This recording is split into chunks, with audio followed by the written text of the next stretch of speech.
जब हिनाटोंडो को लटी सजुमा चलते चलते ज्ञानक मुल्क की तरफ पहुंचे थे, जहाँ पर हिनाटोंडो जी को प्यास लगा था, तो हिनाटोंडो जी ने कहा कि मुझे प्यास लगी है। और वहाँ पर एक विधवा औरत थी जो एक जुला का काम करती थी, जो एक काला और गोरा पट्टी बना रही थी। तो हिनाटोंडो जी ने कहा अपनी बहन से कि मुझे प्यास लगी है। तो बहन ने उस विधवा औरत से पूछा कि पानी मिलेगा? तो विधवा औरत कहती है कि पानी तो है नहीं। और उसने विधवा औरत ने एक पोटी दे दिया था, मतलब जो कि भेड़ बकरियों का अंदर का पोषण, पोटी दे दिया था। और उसे भी छेद करके दिया, कहते हैं कि उसे भी छेद करके दिया था। तो उसको कहा कि नदी से जाके पानी ले आ। तो जब वो नदी के पास पानी के लिए गई तो पानी लेके आई, और उस पोटी में इतना छेद था, वो अपने बालों से उस पोटी को बांधते हुए पानी भर के ले आई। और जब वो वहां पहुंची तो वहां पर देखा कि हिनाटोंडो जी वहां पर थे नहीं। तो जब उसने विधवा औरत से पूछा कि हिनाटोंडो कहाँ गए, तो उसने बोला कि मुझे नहीं पता, आप ढूंढ लो।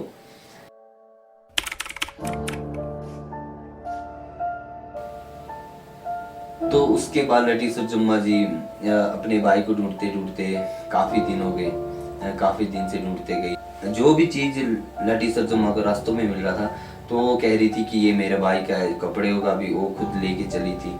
किसी चीज का हड्डी होगा तो कह रही थी किसी ने मार के मेरा हिनाटोंडो भाई का जो हड्डी है यहाँ पर रखा हुआ है, तो वो भी उठा के ले चली थी। और वो इस तरह से कि वेशभूषा से पूरी पागल हो चुकी थी। तो वो काफी दिनों बाद तिब्बत पहुंचती है। कहते हैं कि काफी दिनों बाद वो तिब्बत पहुंचती है, और वहां पर एक स्तूप का निर्माण कार्य चला था। जब लटी सरजुम्मा तिब्बत पहुंची तो उसने देखा कि एक स्तूप का काम चला हुआ है। तो वहां पर काफी सारे लोग थे। तो कहते हैं लटी सरजुम्मा ने जब लोगों को देखा तो वो जोर जोर से चीखने लगी कि तुमने मेरे भाइयों को तो नहीं देखा है। और ऐसे करते करते कहते हैं कि वहां पर जब स्तूप बन रहा था, वहां पर ओम माने पद्मने ओम का जप हो रहा था।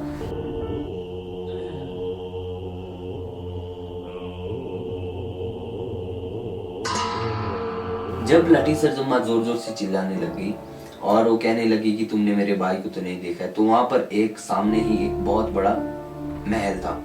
वो था राजा का महल। तो जो वहां पर राजा थे एक्चुअल में वही हिनाटोंडो जी थे। वहां से जब हिनाटोंडो गुम हो गए थे तो उनको वहां पर राजा बनाया था। तो वो तिब्बत आके वहां पर राजा बने थे।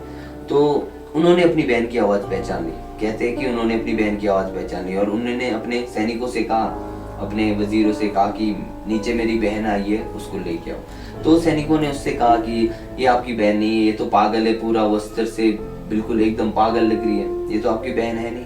तो हिनाटोंडो जी ने कहा कि मेरी बहन के दाएं पैर में एक निशान है, वो निशान अगर हुआ तो वो मेरी बहन है। तो उन्होंने एक तसले में राख ले गया था, राख, और उस पे उस लड़की का पैरों का निशान लेके आए थे। तो जब वो पैरों के निशान राजा के पास आया तो हिनाटोंडो जी अपनी बहन को पहचान लिया और वो उनको राजा के पास ले आए। तो जब वो पहुंचे राजा के पास, लटी सरजुम्मा जी पहुंची, तो वो दोनों इतने खुश हो गए और आपस में गले मिलने लगे, और गले मिलते मिलते रोते रोते वहीं बेहोश हो गए। तो वहां के जो महल के जो लोग थे वो कहने लगे कि कौन चुड़ैल आ गई है, इसने हिनाटोंडो जी को बेहोश कर दिया।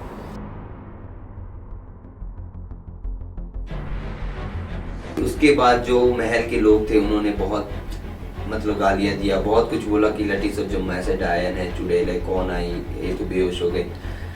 तो जब राजा हिनाटोंडो जी को होश आया तो उन्होंने अपनी बहन लटी सरजुम्मा जी को वहां पर उस महल का वजीर बना दिया। तो उसके बाद जब वजीर बनाया तो काफी टाइम बाद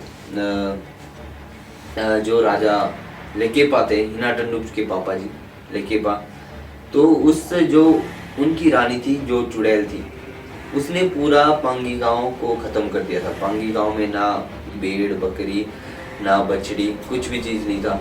उन्होंने हर चीज को खा लिया था और उन्होंने राजा को भी मार दिया था। और राजा का जो दिल था उसको एक टीन के डब्बे में डाल करके उठा के रखा था। तो जब राजा मर गए तो हिनाटनूक जी को पता चल गया कि पापा अब नहीं रहे।